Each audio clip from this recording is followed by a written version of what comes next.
Chers amis de la mission solaire d'espoir, bonjour et bienvenue à cette méditation matinale. Tout homme sur terre a besoin de lumière pour éclairer son environnement. Et même l'aveugle désire ardemment voir cette lumière avant le jour où il ne sera plus compté parmi les vivants. Job se pose cette question. Pourquoi la lumière est-elle donnée aux misérables et la vie à ceux qui ont de l'amertume dans l'âme, à ceux qui attendent la mort?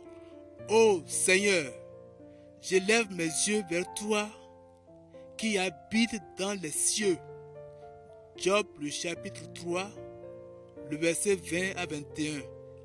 La méditation de ce jour est titrée Amertume. Job, un croyant de l'Ancien Testament, parfait et droit, craignant Dieu et se retirant du mal. Job 1, le verset 8. Traverse une épreuve extrême.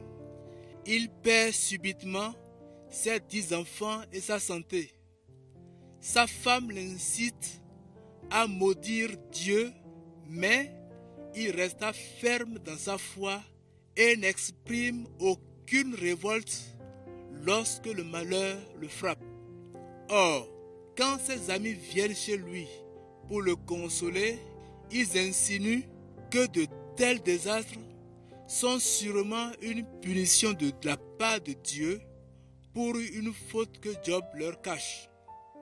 Alors, poussé à bout, Job en vient à penser que Dieu est injuste de l'éprouver ainsi. Tout au long de ces chapitres, on le voit se débattre avec les arguments de ses amis et avec lui-même. Ses paroles sont alors pleines d'amertume, imaginant que Dieu est contre lui. Il s'indigne. Mon âme est dégoûtée devant ma vie. Je laisserai libre cours à ma plainte. Je parlerai dans l'amertume de mon âme. Mais lorsque Job arrive enfin à bout de ses discours, Dieu se révèle à lui. Il lui rappelle sa grandeur, sa majesté et sa sagesse. Job comprend alors que ce qu'il avait perdu. Là encore, Dieu est la source et le secours de ce croyant rudement éprouvé. Job apprend à renoncer à toutes ses prétentions et à se confier en Dieu qui est plein de compassion et miséricordieux et qui ne voulait que son bien. Nous voici à la fin de notre méditation. Merci d'avoir médité la parole de Dieu avec nous.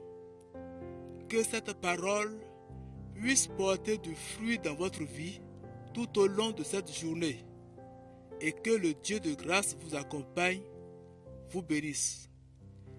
Prions le Seigneur afin de nous aider à tenir ferme en temps de difficulté, en temps de souffrance, comme Job, afin qu'il puisse nous fortifier. Que Dieu vous bénisse. Shalom.